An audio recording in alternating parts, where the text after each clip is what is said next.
The sound of engines echoed like thunder across the moonless Nevada desert. Beneath the flickering neon sign of an old gas station on US 95, a barefoot girl staggered into the light. Her torn flannel shirt was stained with dust and dried blood. Her wide eyes seemed to have forgotten what safety meant. She clutched her left side, breathing shallowly, and whispered a sentence the night wind hesitated to carry away. "If you're going to kill me, make it quick." From a distance, a convoy of motorcycles tore through the darkness. Headlights slashed white lines across the asphalt. Exhaust roared against the barren cliffs. They stopped in a half-circle before the dusty glass door of a diner attached to the gas station, where the smell of oil, stale coffee, and loneliness blended. The girl shrank like a leaf, trembling hands covering her torn shirt.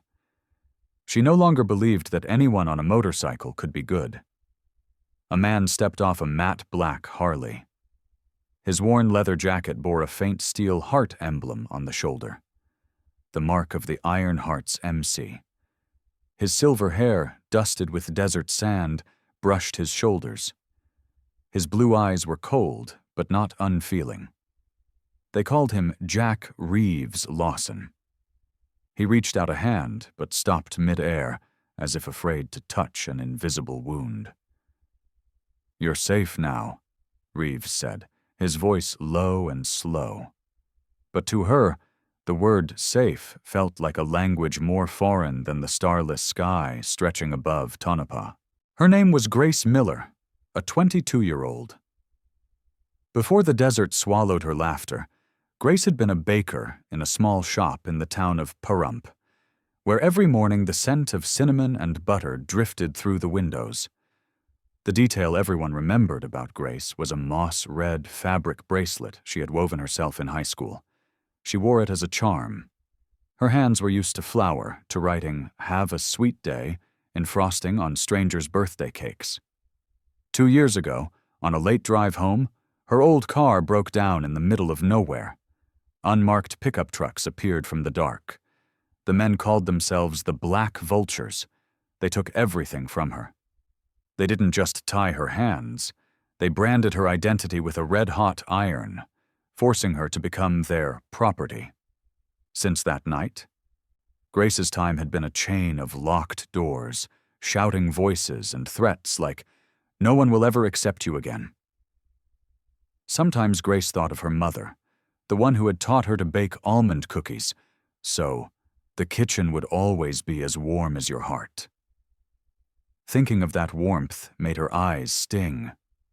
But in the Black Vulture's hideout, anything warm was broken. Until tonight, when a chance flickered like a spark from an exhaust pipe, the survival instinct inside her ignited. She ran, barefoot, bleeding, her shirt torn, straight into the night. By the time she reached the gas station, she was spent. And then came the sound of engines, the nightmare she thought had returned. Reeves gestured for his men to step back. "Doc," he called to a bearded man with a medical backpack. Doc knelt, speaking softly. "Let me see where it hurts, okay?" When his gloved hands reached for the hem of her torn shirt, Grace flinched, eyes wild, body tense like a bowstring, not from physical pain but from memory. Every unfamiliar touch had once erased another piece of her freedom. Doc hesitated, glancing up at Reeves. Reeves gave a subtle nod. "No one will hurt you here," he said loud enough for her to hear. Grace looked through the dusty glass door, where the open sign blinked. She trembled, then exhaled hard. "Okay," she whispered. Doc lifted the fabric gently. The whole room froze. Beneath bruised skin rose a scorched scar, crudely branded, "Property of Black Vultures." No one spoke. Men who had spent their lives with oil, broken bones, and endless highways bowed their heads. Someone rasped, "They did this to a girl." Grace turned away, tears splattering the stained tile.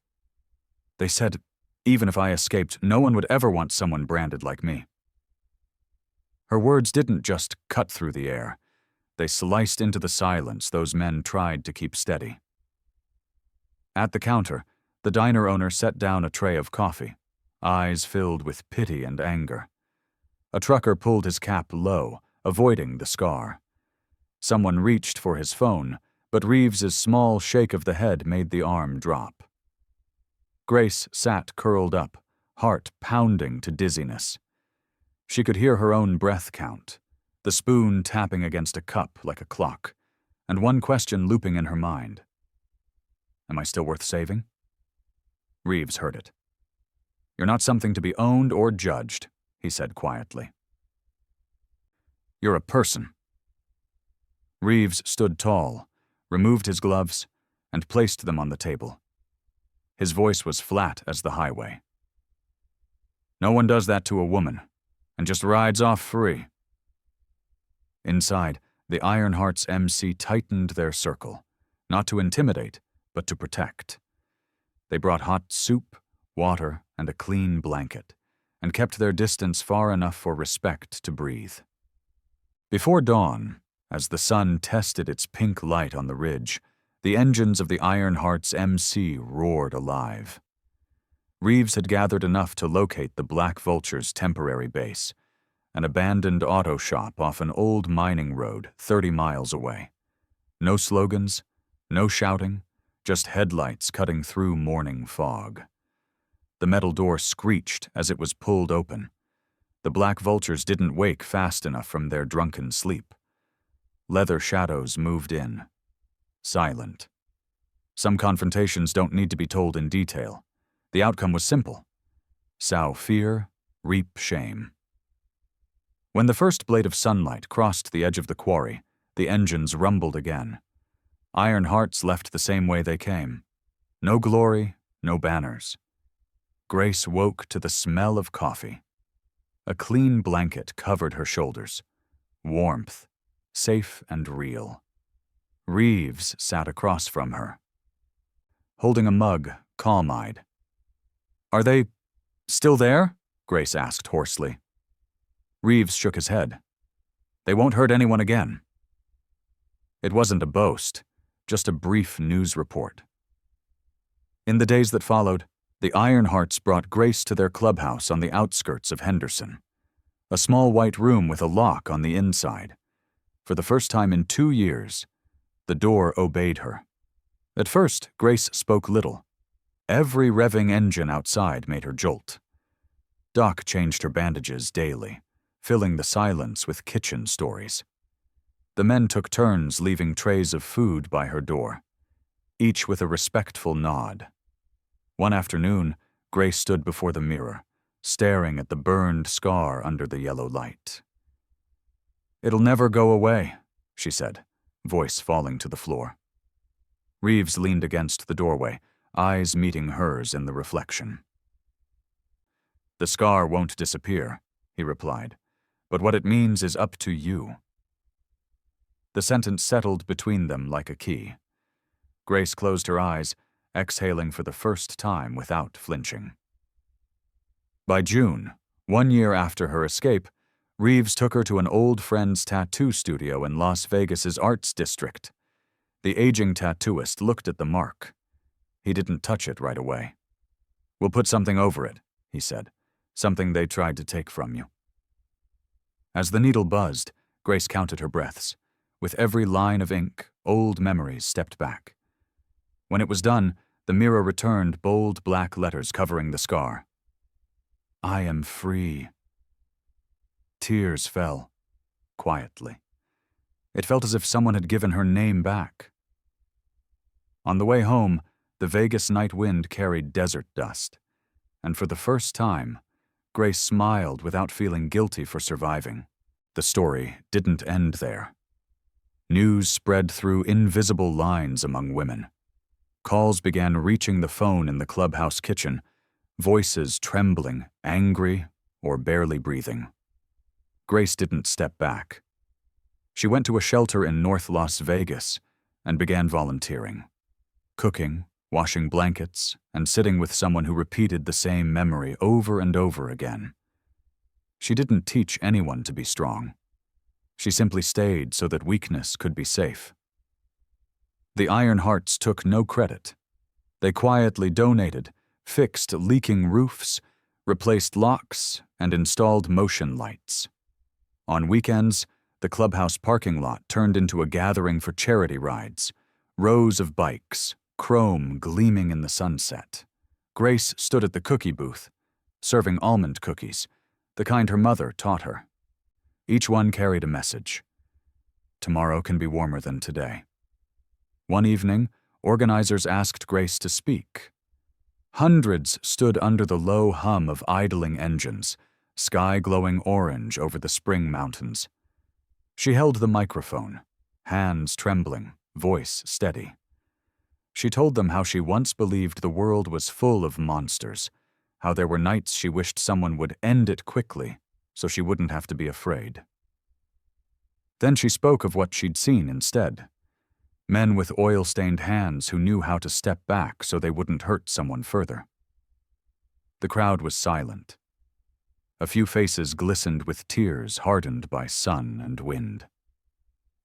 Reeves stood behind, arms folded, a faint smile beneath his gray beard. He needed no thanks.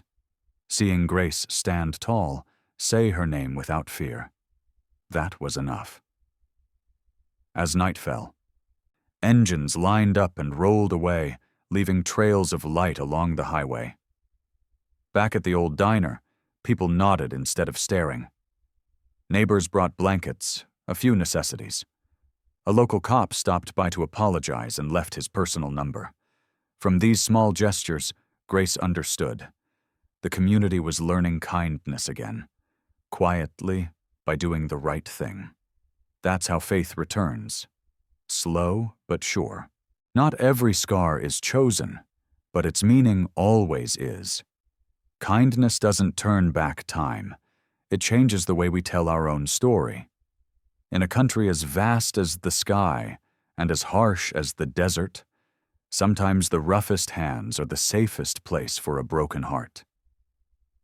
And sometimes, people don't save others with speeches or slogans, but by standing guard at a door that locks from the inside so someone can finally sleep in peace. If you carry a mark someone else burned into you, remember, no one gets to write your final definition. You can place 4 words over it, as Grace did, I am free, or write your own.